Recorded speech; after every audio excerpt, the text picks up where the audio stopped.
Today I had a brief conversation with someone regarding the Men of Iron. The Men of Iron is an interesting subject simply because they've been included in a lot of rumour documents regarding the Squats or the League of Votann. So I thought we would have a little conversation about the Men of Iron, what their main inspiration was from, how they might be perceived in Warhammer, and the existing one that we do have a bit of information about as well. So we're going to be started on that.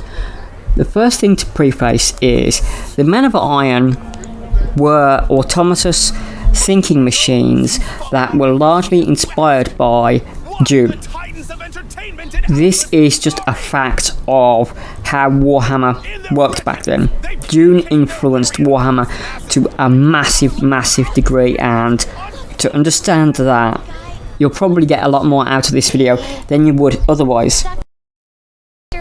Right, I'm going to start a little bit talking about the Dune reference, and then I'll talk about a few other things. The Dune reference is that in Dune there was a sort of crusade against the machines, about thinking machines, which led humanity as a whole to abandon computerized technology and use sort of like biological computers like mentats. In Warhammer, they still use a sort of hybrid system where they'll use parts of human brains mixed up with machinery, and they'll have things like cogitators, and they'll have basic computers. But in Dune they didn't have anything like that. They had like wind-up technology or geared technology, and then the mentats. That doesn't happen in Warhammer so much, because they've tried to distance themselves away from that part of Dune. But Dune had some spin-off books by his son and another writer that detailed the Machine Crusade that I read a long time ago, that I quite enjoyed. The Men of Iron, or the machines in those books, were largely inspired by heroes from Greek and Roman legend.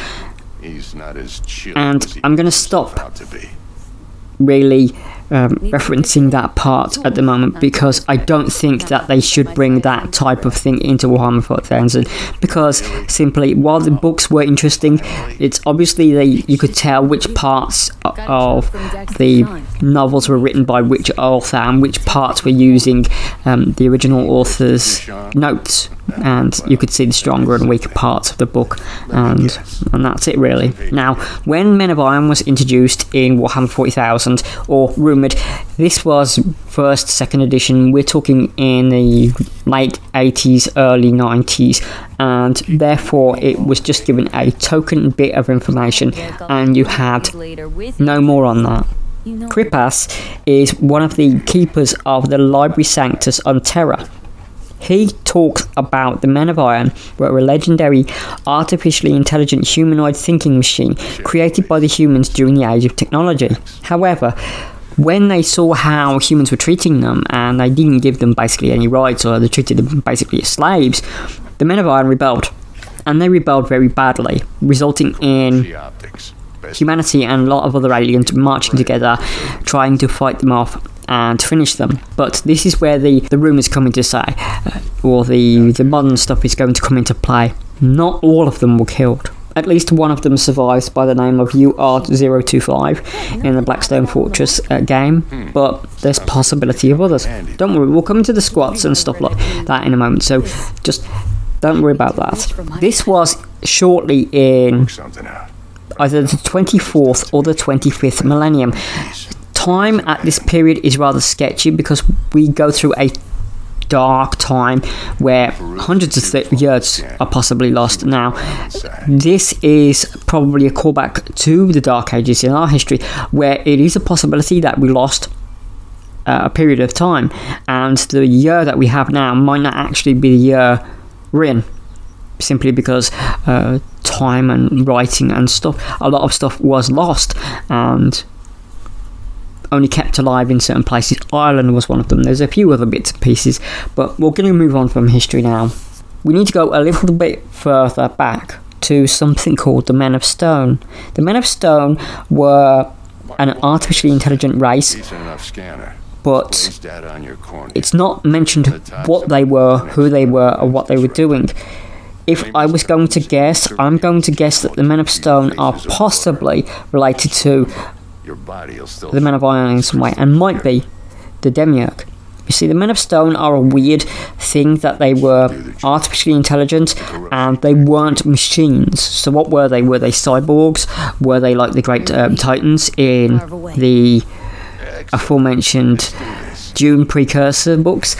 What were they? We don't know. And this is one of the things that's rather irritating about when you try and make these videos is back then you got little sentences of information and you were supposed to make of what you will of those sentences of information.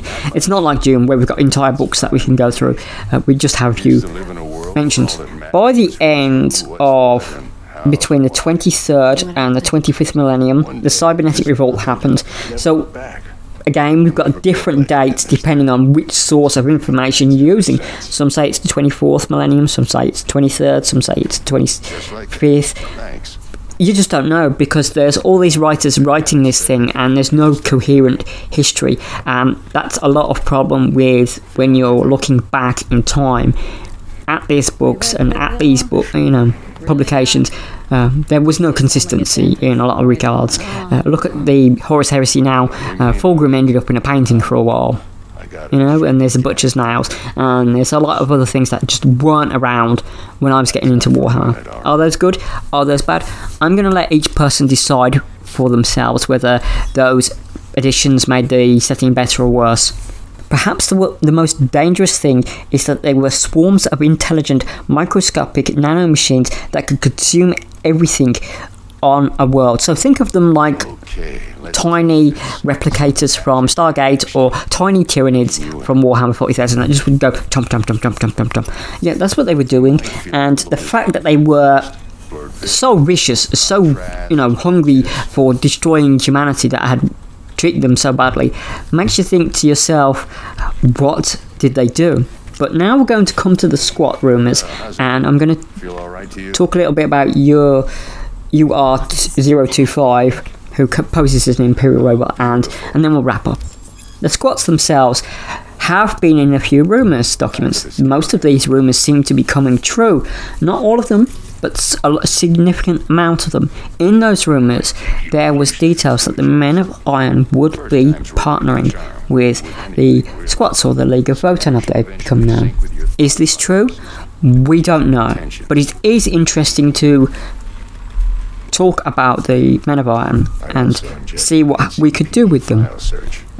The Men of Iron, of course, if they lived in the Squat worlds, we need to find out when the humans who became the Squats left Earth and settled those core worlds, those dead worlds, those galaxy central worlds, which are basically just rocks or husks or dead worlds, planets that have long had their suns burnt out and just filled with riches of minerals and the like. From the last job. Perhaps they relied on the machines and they formed a partnership. Perhaps that's how they've survived all this time cut off from the galaxy and why they're returning now. You see, if they did return with these abominable intelligences, if they did return with these Men of Iron, that would put them at serious odds with the Adeptus Mechanicus, with the Imperium at whole, and with a lot of other races, because they banded together to fight them. Now, we don't have information regarding the Orcs or other races at this time. We only know what I'm telling you, and we only know briefly from 1st and 2nd edition, and maybe in a few other sentences in White Dwarfs and the Odd Book and Blackstone Fortress with UR025. UR025 is an interesting creature or machine. He poses as an Imperial robot. He has airfix stuck on an Imperial signal to himself, but he can speak, he can reason, and he is smart. He goes to Precipice, of course, to find more information about himself and the other Men of Iron. Perhaps he will find the Squats, and perhaps he will get the Squat or League of Votann keyword. It would certainly be an interesting turn of events if the Men of Iron became a sort of like sub-faction in the Squat book or the League of Votann book.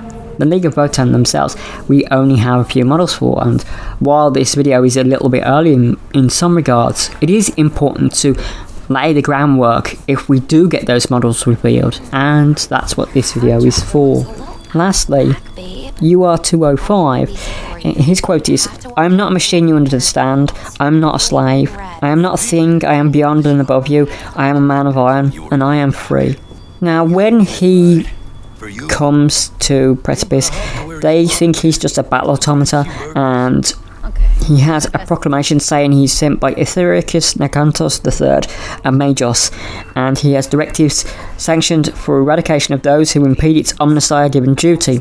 He's posing, he's lying as an Imperial robot sent to basically do whatever he wants to do and find his information. Has survived millennia, and he survived probably millennia in the fringes. He's armed with an assault cannon, a very early assault cannon, a power claw, and he has self-repair systems. Perhaps these are nanites, or perhaps these are other things. It cares very little for Xenos races or trinkets. It simply has a mission, and it will achieve it. It won't go beyond that. There is a little story, of course, about him. I've not read that story, and we don't know much. I can't really comment on that because I've not read it. Sometimes these 40k stories tend to be very hit and miss, and I tend to avoid them unless I really need to research them. Maybe I'll go into UR 205 a bit more at a different time. But that's what he's armed with, and he's a very interesting creature or robot, in my opinion. But yeah. So, if you do remember that the squats or the Votann were once human, how much they are human now is unknown. I will point out that the Men of Iron did reach Saturn, and they were going to win, basically, up until the Alliance had basically come together. But the cybernetic revolt had some serious consequences. Humanity was shattered, they were no longer united, and it began what perhaps would be called Old Night, human fractured. We got the techno-barbarians and the various other things. So I believe that the precursors of the Votann or the Squats left way before the cybernetic revolt, if this rumour is to be believed.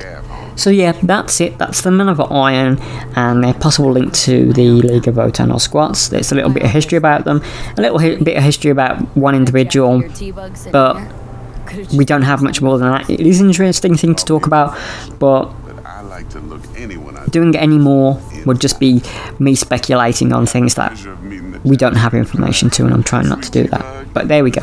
Thank you everyone for your time. If you could like and subscribe, that really helps me out. Stay tuned for lots more strange content along this line. Yeah, so take care of yourselves. Thank you, and what's the job? Bye.